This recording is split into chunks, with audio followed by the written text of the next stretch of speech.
I wanted to see if it was possible to hold my breath for 4 minutes underwater in a cage in the middle of the ocean surrounded by sharks. And you won't believe how much we had to go through just to get here, let alone how much it cost. We had to take a private boat into the ocean and use a special cage that would allow me to come up for air. But this isn't where the story begins. I had to go through unbelievable training. We came to this pool to film. They're not letting us film. So we bought a hotel room. This all began when I wanted to see how long I could hold my breath for. They say that the average person can hold their breath for around 30 seconds to a minute. With just a few days of practice, they can get it to 2 or 3. However, elite Navy SEALs can hold their breath for over 4 minutes. So 4 minutes was the goal. And if you want to see how long that really is, hold your breath in 3, 2, 1. Minute and 10 seconds. On the first day, I got just over a minute, so as you can see, I had a long way to go. And I will show you what I discovered to hold your breath for an insane amount of time. But first, I wanted to test the difference between water and land. And this is where I discovered how much of an impact staying still really has. Notice how purple my face is. And back in the hot tub, notice how still I'm attempting to stay. This is because these convulsions that you're seeing is my brain telling my body that I need more oxygen in my blood. The more I move around, the more my body uses up the oxygen. But as you're about to see, this could be potentially very dangerous. What's the time?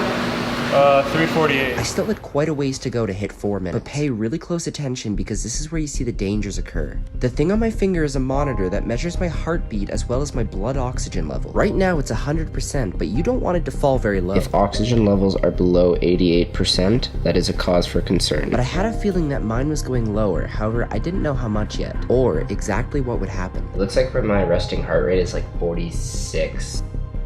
I guess that's kind of low. You might have bradycardia. What is bradycardia? It's slower than normal heartbeat, and it can prevent the brain and other organs from getting enough oxygen. Well, I think it's fine. At this point, I still hadn't even held my breath for 4 minutes in or out of water, but that was all about to change. 10 seconds to 4 minutes. After I did my first 4-minute breath hold, I got to see how much my blood oxygen level would fall. Blood oxygen levels now dropping nearly to 60. Keep in mind, below 90% was cause for concern. Just achieved 4 minutes. Your blood oxygen levels dropping below. That was just a little bit over 4 minutes. You're at 49%, 47% blood oxygen level, 46%, 44, 43, 42%, 41%. And notice my heartbeat going up.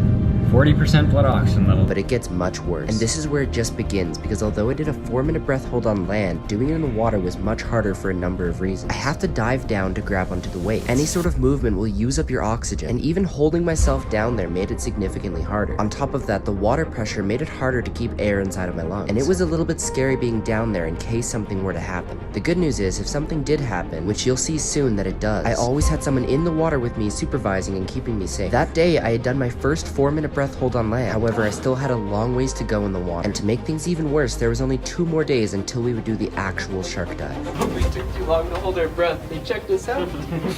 We can't get into the room. On the second to last day, something happened that I didn't expect. I started by hyperventilating, getting as much oxygen into my system as possible. I took a deep breath and went down, ready to beat 4 minutes. Now, the one thing you should know about holding your breath is how painful it could be. There's 3 stages to a breath hold. Right now, I was in the first one. I felt really tingly and calm because of all the oxygen that I still had. Since I started by hyperventilating, I brought a lot of extra oxygen into my body. This helps me make the first stage go as long as possible, because extending the second and third stage is not as easy.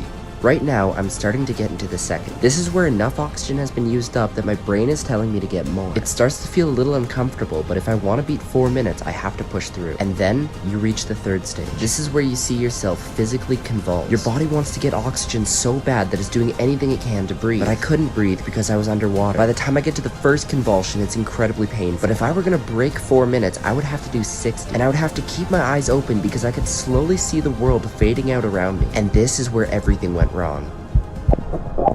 I came up for air thinking that I'd done it. I couldn't hear anything, and as I struggled to take my goggles off, everything went black. And to make it worse, I'd only lasted 3 minutes and 20 seconds. I hadn't come close to doing a 4-minute breath hold, and it was now the final day. Tomorrow we would literally fly down to Hawaii to go try this in the middle of the ocean surrounded by sharks. At this point, some people might give up, but I decided I had to give it another try. Okay, so apparently hyperventilation is not the best way to increase the oxygen in my system. It's gonna get my heart rate up too high, which is gonna potentially hinder the performance.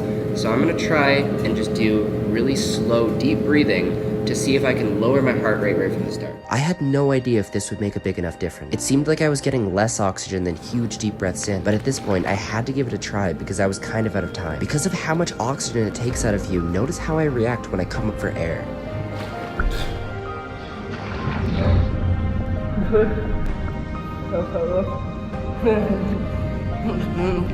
How long was that? 4 minutes and 7 seconds. I just did a 4-minute and 7-second breath hold, and now it was time to fly down to Hawaii where I would try the same thing, but in the ocean, in a cage, surrounded by sharks. Why do I want to go to such extremes to do these crazy challenges? Well, let me tell you. Yeah, we paid $700 for the car. Please subscribe. Because I believe that everyone in this world is more capable than they think they are, and I want to prove You it. excited to see some sharks today? Yes, sir. I've never seen a shark. If I don't make it past this, I still need you to publish the video. We'll do it. Tyler started walking down towards the boat. I'm extremely nervous. And now you'll see why this video is actually so expensive. Hello. Hi guys, checking in? Yep. 14 of you.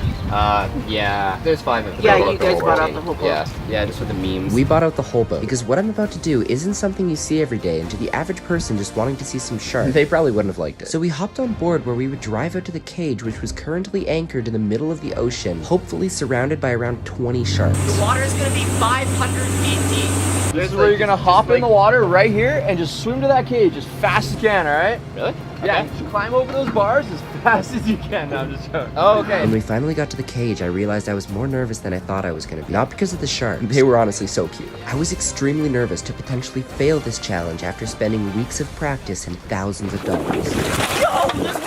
But by this point, you might have been able to identify what's going to make this harder. I started off with 5 minutes of deep breathing. This is what I did in the pool when I did a 4-minute and 7-second breath hold. I looked down and there were several sharks below me. On top of that, the water was really cold, making me shiver, and the waves were tossing me around. And as you remember, movement is not good. But after 5 minutes, I prepared to take my breath. The water was so blue, I could see all around me. And you'll see all around me, there were a ton of sharks. I slowly started to creep down to the bottom where I'd hold myself like I did at the bottom of the pool. The water below me was over 500 feet deep and it was like a void. If you look carefully, you could see me sticking my feet outside of the cage so I could hold myself down. While I was doing this, the sharks were swimming all around me in search of an easy meal. This was one of the craziest experiences that I've ever done. And I was still in the first stage of the breath hold, but it was getting really hard to hold myself down. Because the ocean water is so salty, I actually float a lot more than I would in a pool. And if you see me shaking around a bunch, that's actually not me, but it's the cage. Because as I was under the water, the waves on top were throwing it around and it was only getting worse. I started to run out of breath. I didn't know how long I'd been down there, but I felt like it wasn't close to 4 minutes. My heart rate started to go up because I thought about what happened just 2 days before when I literally blacked out. I headed up towards the surface to see how long it had been. I waited for as long as I could, and as soon as I went above the water, I was told that I only made it 2 minutes, and this is where things took a turn. I was being tossed around by the ocean, getting salt water in my mouth, and I was freezing to the point where I was getting seasick, but I didn't want to give up. I went through another 5 minutes of deep breathing and decided to try again. My nerves were high. If anything, this was going to be harder. I decided to try not to go all the way down to the bottom again. I let my mind zone out, and I was going to give it everything I got. And because it takes so long in between each breath hold, I wasn't going to get another shot after this. I could feel my heartbeat racing, and that's not what I wanted. I felt like throwing up. I tried to remain as still as possible, but it was getting so painful. I had completely lost track of time. I felt weak and dizzy. I wasn't sure if I was close, but I told myself I'd stay under until I did the full 60 convulsions. To get myself to this point after training, I'd pushed myself way harder than I ever had before. And despite this, I never understood how hard this challenge would be. And then I finally came up for air to see how long I'd been under. How long?